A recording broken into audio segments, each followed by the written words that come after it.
வணக்கம் and welcome to 1008 soil project. கூலி மேராஸ்தி ஸ்ரீ மகாமாரியம்மன் ஆலயத்துக்காக 1008 கோவிலேருந்து ஒருபடி மண்ணை திரட்டிட்டு இருக்கோம். இன்னமும் இப்போ எக்ஸ்பெடிஷன்ல தான் இருக்கோம். இன்னைக்கு நம்ம பார்க்க போற ஆலயம் மிக வித்தியாசமான ஆலயம். அதுவும் இந்த ஆலயத்துக்கு உண்டான சிறப்பு சொல்றதுக்கு வார்த்தையே இல்லை. இந்த ஆலயம் 536வது ஆலயம் ஜலான் ஈப்போ குரூப்ல இருக்கிற ஸ்ரீ வீர விநாயகர் ஆலயம். தற்பொழுது விநாயகர் அந்த இடத்துல இருந்து திருடப்பட்டுட்டார்.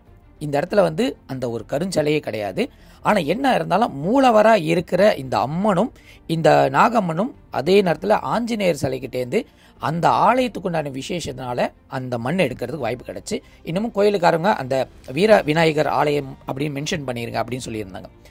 இந்த ஆலயத்தை இன்னும் பல மக்கள்கள் வணங்கிட்டு தான் இருக்காங்க. மலை அடிவாரத்தில் மிக விசேஷமாக ஒரு ஆலயமாக கட்டப்பட்டது. ஆனால் பராமரிப்பு காலகட்டத்தில் அவங்களுக்கு நடந்த இன்சிடென்ட்னால இந்த ஒரு ஆலயத்தை முழுமையாக சேகரித்து கொண்டு வர முடியல. இருந்த போதும் மக்களோட ஆதரவு இன்னமும் இந்த ஆலயத்தை சுற்றி இருக்கிறவாசி அந்த ஆலயம் இன்னமும் செழிப்பாக தான் இருக்குன்னு சொல்ல முடியும். இந்த ஆலயத்தில் இருக்கிற அவங்களோட ஸ்தல விருட்ச மரம் இங்கே தான் நாகம்மன் ஆதியில் குடி கொண்டு இருந்தாங்க. இன்னமும் இந்த நாகம்மனோட வழிபாடு இங்கே தான் நடந்துகிட்டு இருக்கு. அந்த இடத்துலேருந்து நம்மளுக்கு ஒரு புடி மண்ணை கொடுத்துருந்தாங்க. இந்த வேலையில் டெம்பிள் மேனேஜ்மெண்ட்டுக்கு நான் நன்றி தெரிவிச்சேன். எனக்கு பெரிய கூஸ்பாமே இந்த பெரிய மலை தான். இந்த மலையை பார்க்கும் போது அவ்வளோ விசேஷமாக இருந்துச்சு. அவ்வளோ கூஸ்பாம் சொல்லலாம். அந்த இடத்த அந்த வைப்ரேஷன் எல்லாம் ஃபீல் பண்ண முடிச்சு. இந்த வேலையில் டெம்பிள் மேனேஜ்மெண்ட்டுக்கு நன்றி தெரிவிச்சுக்கிறேன். அடுத்த ஆலயமாக 537வது ஆலயம் ஸ்ரீ எல்லை காளியம்மன் ஆலயம். செம்மூரில் இருக்கிற இந்த ஒரு ஆலயம் இந்த எல்லைக்கே ஒரு தாய் கோயிலாக தான் திகழ்கிறாங்க. இந்த ஆலயத்தை ஒட்டி பின்புறத்தில் பார்த்தோமா ஒரு பெரிய நதி ஒன்று இருக்குது. தற்பொழுது இந்த ஆலயம் இன்னும் கொஞ்ச நாளில் ரீலொகேஷன் பண்ணப்பட்டு மிகப்பெரிய ஆலயமாக மிகப்பெரிய ஸ்தலமாக மாறப்போகுதுன்னு கோயில் சார்ந்தவங்க சொல்லியிருந்தாங்க. நான் அங்கே போன நேரம் மணி ஒரு 2 மணிக்கு மேலுக்கு இருக்கும்.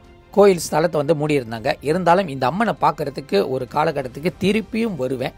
அதுக்கப்புறம் இந்த பதிவுகளை செஞ்சு போடுவேன்னு நான் மனசார வேண்டியிருந்தேன்.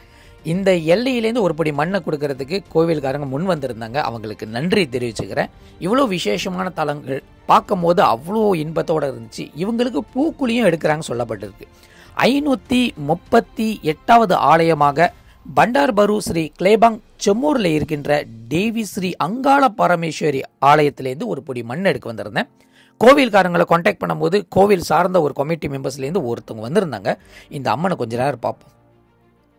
டேங்கப்பா, இவ்வளோ பழமையான ஒரு சிலை, ரொம்ப அழகான முகவடிவு. இதெல்லாம் சில சிலைகளுக்கு மட்டும்தான் அமையும். அதுவும் சில எல்லையில் மட்டும்தான் இந்த மேற்கோழிகள் அமையும். இதெல்லாம் பார்க்கும்போது மனசுக்கு அவ்வளோ நிறைவாக இருந்துச்சு. இந்த ஆலயத்தை சார்ந்தவங்க ஒரு பொடி மண்ணை எடுத்து கொடுக்கறதுக்கு பல விஷயங்கள் இன்டர்வியூ பண்ணியிருந்தாங்க. காரணம், மண்ணை கொடுக்கறது ஒரு சாதாரண விஷயம் கிடையாது.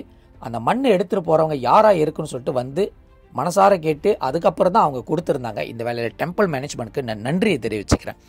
இவங்களோட சிலைகள் பழமையான சிலைகள் 2-3 கோவில்லேருந்து ரீலொகேஷன் பண்ணியும் வச்சுருக்காங்க சொல்லியிருக்காங்க. இந்த ஆலயத்துக்கும் இன்னொரு பெரிய இடங்கள் கிடைக்க போகுதுன்னு சொல்லியிருந்தாங்க. இந்த ஆலயத்தை நம்மளும் பராமரிப்போம், பாதுகாப்போம். நாளைக்கு புதிய எபிசோட்டை வர சந்திக்கிறேன். இன்னமும் ஈப்போ எக்ஸ்பெடிஷனில் தான் இருக்கும். நன்றி, வணக்கம்.